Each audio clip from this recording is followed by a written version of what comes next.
Hello everyone, welcome to my channel. Please subscribe and keep watching more details. Young and Restless spoilers October 3. Heather's death isn't about Heather. The Young and the Restless spoilers for Thursday, October 3, demonstrate that the least important person in Heather's death is Heather. While Daniel and Lucy, Lily Brooks O'Brien, worry about Heather's veil bloom, whereabouts, Sharon Case, goes out of her way to act as if everything is normal. She's totally sane, and she's working at the coffee house and hanging out with her children and maybe even treating patients because she is totally sane. Has she mentioned that already? Oh, and Sharon knows she's been rough on Heather lately, but you know bygones. Why? Sharon hasn't seen Lucy's mom in days and would have nothing to say to her even if she had. Also, Sharon was out of town. Ask Mariah, Cameron Grimes, she'll totes confirm. The crisis with Heather is really upsetting. Phyllis, Michelle Stafford. Well, you see, Daniel is upset, and Lucy is upset, so naturally, Phyllis is upset. Can we focus on that, please? Nick, Joshua Morrow, Nick, Phyllis is upset. You don't want the mother of your favorite child, Summer, Allison Lanier, Natch, to be upset, do you, Nick? So come over here, right now, and make Phyllis feel better. Oh, don't worry about Sharon, she's fine. She just said so. Less Sharon, more Phyllis, please. Of course, Phyllis will be very upset when she realizes that Daniel identified Heather's body at the morgue. That's why Nick's on hand to provide her some comfort. And while all that is going on, Victor, Eric Braden, is looking out for Victor. Oh sure, he's framing it as looking out for Nikki, Melody Thomas Scott, and Victoria, Amelia Heinel, and also Lily, Crystal Collel. Victor cares about Lily. Victor was very fond of her father, Neil Christoph Street John. Victor would never pull the rug out from under Lily. Unless that is, he needed to. In order to look out for Victor, Neil would have wanted it that way. The latest spoilers for The Young and the Restless are swirling around a shocking tragedy set to hit Genoa City on October 3, one that sends ripples through the lives of multiple characters.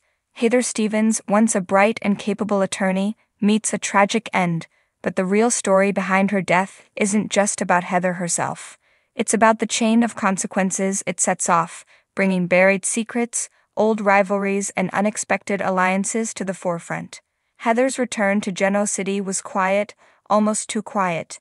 After being away for so long, she stepped back into town with the intention of reclaiming her life and mending fences with the people she once loved.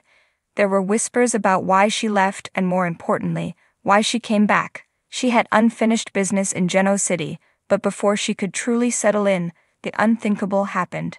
Her sudden death wasn't a crime of passion, nor was it a random act of violence. The truth is far more insidious, a tangled web of intrigue, deceit, and hidden motives that stretch far beyond Heather's final moments. As the investigation into her demise begins, it becomes clear that the real motive for her death is rooted in the past, specifically in the power struggles, legal battles, and personal vendettas that have simmered beneath the surface of Genoa City for years. At the center of this storm is Christine Williams, Heather's former mentor and friend. Christine is devastated by the loss of Heather, but her grief is quickly overshadowed by a gnawing suspicion that this wasn't just a tragic accident.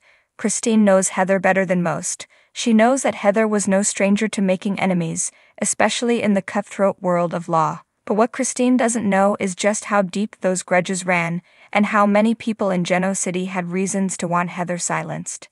As Christine begins to dig into the details surrounding Heather's death, she finds herself drawn into a dangerous game of cat and mouse. Every clue she uncovers seems to lead to more questions than answers. The trail of breadcrumbs points to multiple suspects, each with their own motivations for wanting Heather gone. Victor Newman, always a looming presence in Genoa City, is one of the first names to surface. He and Heather had clashed before over business matters, and Victor is known for holding grudges, especially when it comes to people who threaten his empire. Heather had been working on a legal case that involved one of Victor's many ventures, and her sudden death conveniently halts any further legal trouble for the Newman patriarch. Could Victor have pulled the strings to ensure Heather's silence, or is he merely a red herring in this twisted tale? Then there's Phyllis Summers, another figure with a complicated history with Heather. Phyllis had crossed paths with Heather more than once, and the two never saw eye to eye. In fact, Phyllis had even threatened Heather in the past, warning her to stay out of her business. Now, with Heather out of the picture, Phyllis seems strangely calm, too calm, some would say. Could she have had a hand in orchestrating Heather's downfall, or is she simply basking in the misfortune of an old adversary? Meanwhile, Daniel Romalotti, Heather's former flame, is torn apart by the news. He had reconnected with Heather just days before her death, and the two had shared a heartfelt conversation about their past and the possibility of rekindling something between them. Daniel is haunted by the thought that he might have been able to save her if he'd been more involved in her life. His guilt drives him to join Christine in her quest for answers, but as they get closer to the truth, Daniel realizes that he may be uncovering things about Heather that he never wanted to know. Heather's death also sends shockwaves through the lives of other residents in Genoa City. Michael Baldwin, her former colleague and occasional adversary, finds himself in a precarious position. He had recently been working on a high-profile case with connections to Heather, and her sudden demise puts the entire case in jeopardy. As Michael scrambles to protect his client and his reputation, he begins to wonder if Heather's death was a warning meant for him as well. Amidst all the turmoil, one thing becomes clear. Heather's death is not just about Heather, it's about the people she left behind, the secrets she was close to exposing, and the dangerous forces lurking in the shadows of Genoa City. As Christine and Daniel peel back the layers of deception, they start to realize that Heather's death may be part of a much larger conspiracy, one that could shake the foundations of the town itself. And then there's the matter of the letter. Shortly before her death, Heather had sent a cryptic message to an unknown recipient. The contents of that letter remain a mystery, but its existence suggests that Heather knew more than she was letting on. What was she planning to reveal, and who was she trying to warn? The answers to these questions could hold the key to unlocking the truth behind her death, but finding that letter is proving to be more difficult than anyone anticipated. As October 3 approaches, the residents of Genoa City brace themselves for the fallout from Heather's death. The investigation will take unexpected twists, and alliances will be tested as everyone scrambles to protect their own interests. But one thing is certain, the truth about Heather's death will have far-reaching consequences, and no one in Genoa City will be left untouched by the revelations that are about to come to light. In the end, Heather's death isn't just about her.